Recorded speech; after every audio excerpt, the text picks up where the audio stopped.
ত্রয়োদশ জাতীয় সংসদ নির্বাচনকে কেন্দ্র করে বিদেশে থাকা বিপুল সংখ্যক পোস্টাল ব্যালট গণনার একটি ভিডিও সামাজিক যোগাযোগ মাধ্যমে ভাইরাল হয়েছে। প্রায় 7.5 মিনিটের ওই ভিডিওতে একাধিক ব্যক্তিকে একটি বাসায় ব্যালট গুনতে দেখা যায়।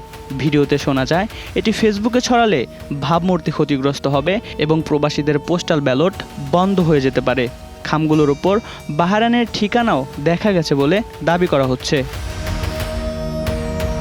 এর পাশাপাশি আরও 27 সেকেন্ডের আরেকটি ভিডিও ছড়িয়েছে, যেটি নিয়ে দাবি করা হচ্ছে এটি ওমানে জামায়াত সংশ্লিষ্ট একজনের বাসার দৃশ্য।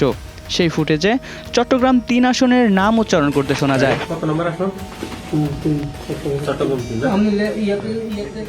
এ বিষয়ে জানতে চাইলে ওই আসনের রিটার্নিং কর্মকর্তা মোহাম্মদ জাহিদুল ইসলাম জানান, ভিডিও ধারণ দেশের বাইরে হলেও কোন দেশে তা নিশ্চিত হওয়া যায়নি।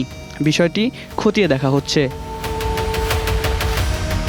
এদিকে ভিডিও ভাইরাল হওয়ার পর বিএনপির 4 সদস্যের প্রতিনিধি দল প্রধান নির্বাচন কমিশনারের সঙ্গে বৈঠক করে আনুষ্ঠানিক অভিযোগ তোলে। বৈঠক শেষে বিএনপির নজরুল ইসলাম খান দাবি করেন, বাহরাইনে একটি বিশেষ রাজনৈতিক দলের নেতারা পোস্টাল ব্যালট হ্যান্ডেল করেছে এবং এ বিষয়ে আইনি ব্যবস্থা নিতে হবে।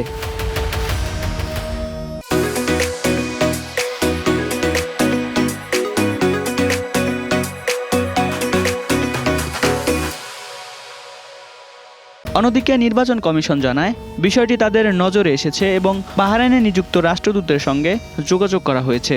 তদন্তের পর প্রয়োজনীয় ব্যবস্থা নেওয়ার আশ্বাসও দেয় নির্বাচন কমিশন। ইসির পক্ষ থেকে আরও বলা হয়, কেউ কারচুপির চেষ্টা করলে জাতীয় পরিচয়পত্র ও ভোটার তালিকায় তাদের ব্লক করা হতে পারে। উল্লেখ্য, এবারই প্রথম প্রবাসী বাংলাদেশিরা আইটি সাপোর্টেড পোস্টাল ব্যালটের মাধ্যমে ভোট দিচ্ছেন।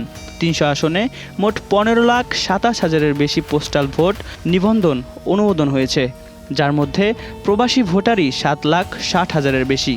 ভিডিওগুলোর সত্যতা ও সংশ্লিষ্টতা নিয়ে বিতর্ক অব্যাহত রয়েছে। Desk report, 21 television.